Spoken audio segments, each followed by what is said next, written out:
Randy didn't look very good. I had diabetes, high blood pressure, gigantic damage to the kidney. It looked like a lot of the light was dimming in his eyes. And it turns out I'm a match for Randy.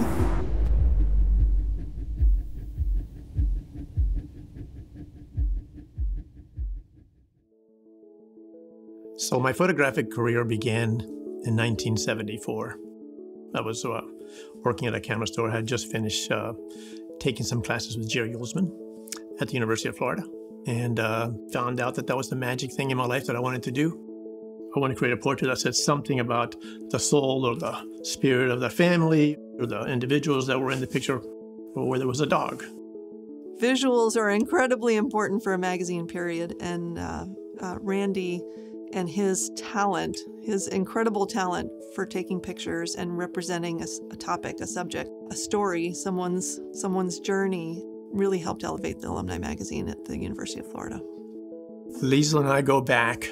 It was an immediate kind of this is just a lovely human being, and it became a relationship that was just symbiotic. A lot of my work, my commercial work, was involved in the healthcare business. So you end up realizing the significance of capturing images that sort of fit into the process of getting healed. 5 years ago, a nephrologist said, I think it's time for you to thinking about signing up for a kidney transplant. I had what's called sponge medullary kidneys, which is like the formation of the filters in the embryonic stage, don't quite develop as right, and you would end up developing kidney stones. I had diabetes, high blood pressure.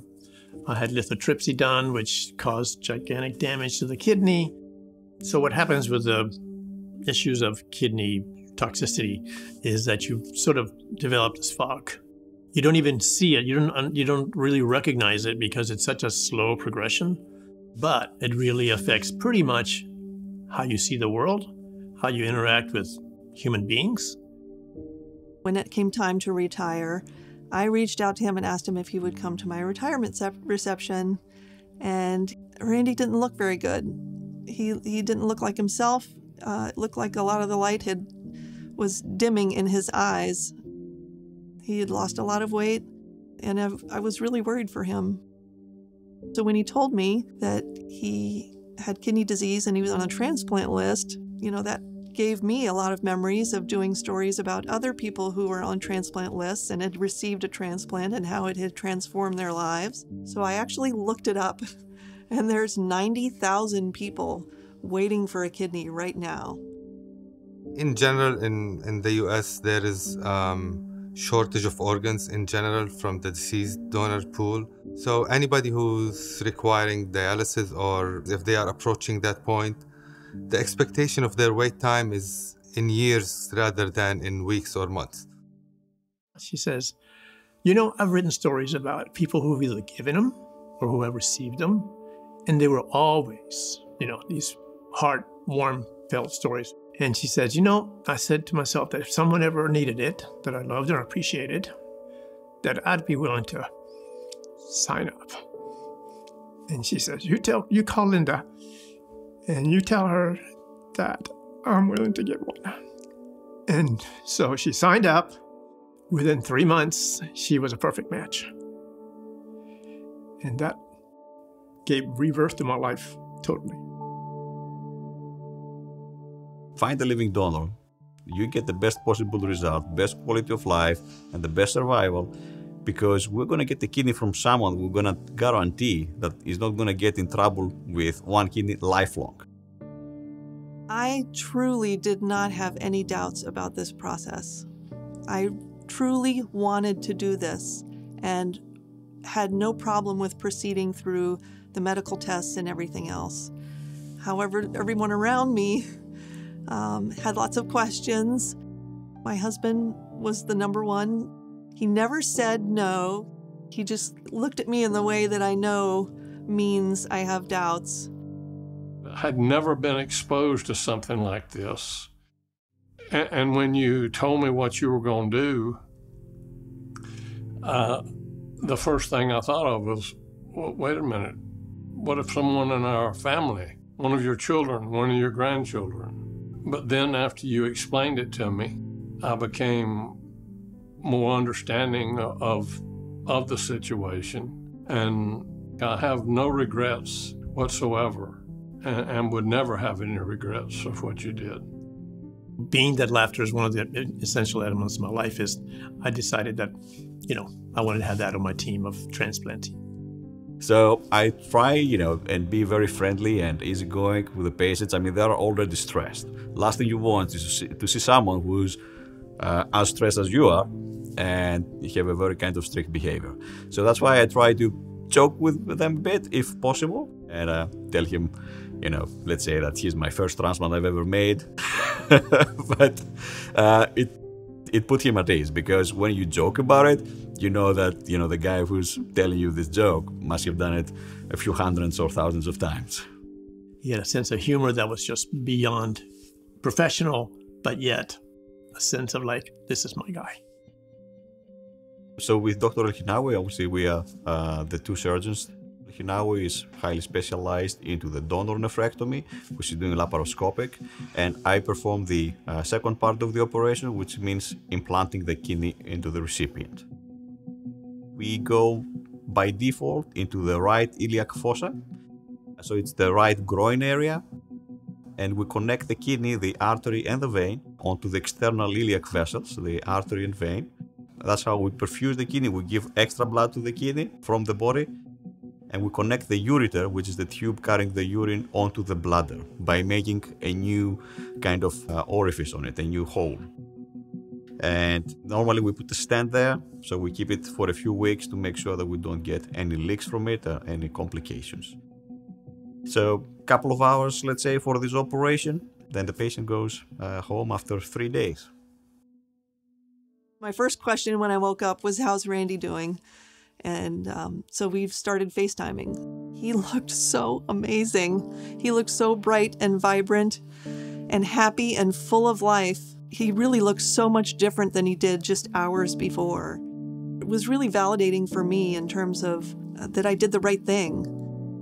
The good thing with Randy is that he was not long time on dialysis. He was only spent a very short time till his donor was ready. And this makes a huge difference when it comes to the toxins that accumulate in the body. We see this immediate change. There's no words, and there's not enough thank yous that you can do to realize how precious that gift is. Transplant surgery is one of the fields that the impact on the patients is uncomparable with any other feeling. The appreciation you see from the patients, the changes in your life set, it's a lot of work, it's hard work, but it's very rewarding and it's worth every second of it. I asked him if he would name his kidney my nickname, which is Lily. So he said, of course, of course. So now he calls my kidney Lily, and Lily is doing really wonderfully. Lily's numbers are great. I'm walking around with 3 kidneys. And they said, what? I said, they don't put it back where the other one was? No. I have 3 kidneys. 2 of them that are the original ones, and then the one that's like literally right here in front of my belly. And I'm a walking, weird creature. Yeah. Being Cuban, loving food, I'm the cook in the family. Food is really an essential part of my life. Garlic, onions, vaca frita, plantains, fried plantain. Having a kidney disease at the level that I was at, you literally cannot eat pretty much anything. So that became a giant hole in my life who's like Mr. Foodie. So we know that the 16th was our 6-month anniversary. We did.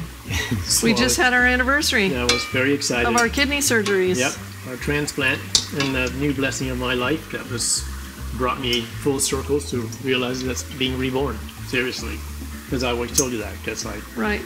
and it was that gift that you gave me that, has made my life. Seriously. Well, we couldn't, life would be so boring without you. Oh, And certainly not as tasty.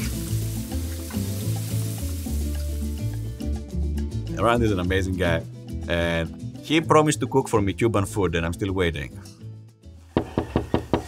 somebody's in the door. Is someone here? Better go get the door. You're not gonna believe this. Are you lost, mister? You need some money? What's happening? Hey, look, buddy. Good, good. I hear there's a party. There is a party. Yeah. As a matter of fact, we got one more plate to this for this guy. He's a street person. I don't know where I found him. I remember I told him, I said on the camera, I said, and I'm still waiting for the dinner. And, got him because, well, he's actually invited us at his house for dinner. So why don't you show up? Oh, God. Days later, Oh, my God. I'd like to propose a toast to the great love of life, for giving me a new life, and for Liesl giving me a new life, and Jimmy for sharing that, and for my lovely wife, who I just adore and treasure. And I'm just so grateful that you guys are all here. Thank you. Thank you. Thank you, Ron.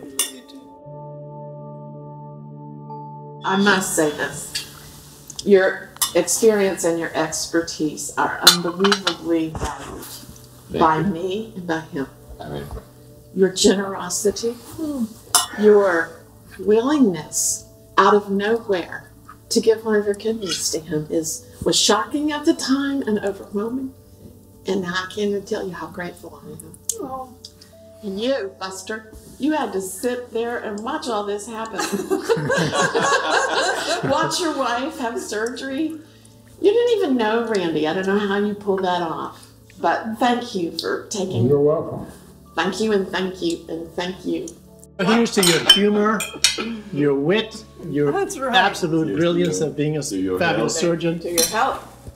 And of course, we're still laughing. Still laughing.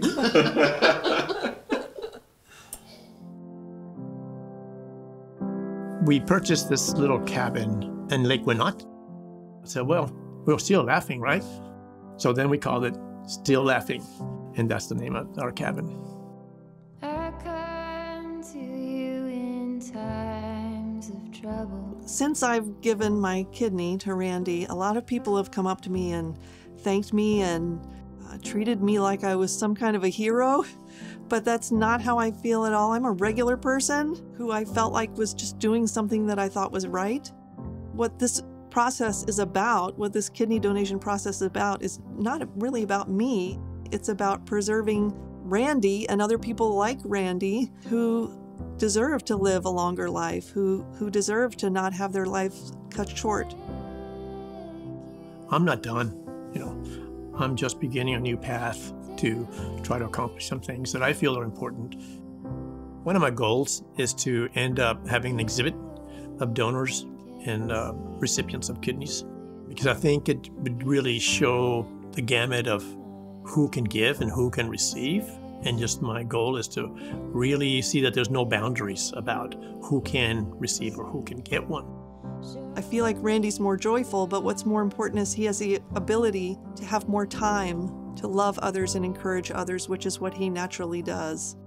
Whether it's people who know him directly or people who see his photography and are inspired by it. So I'm really, really excited to have been part of that.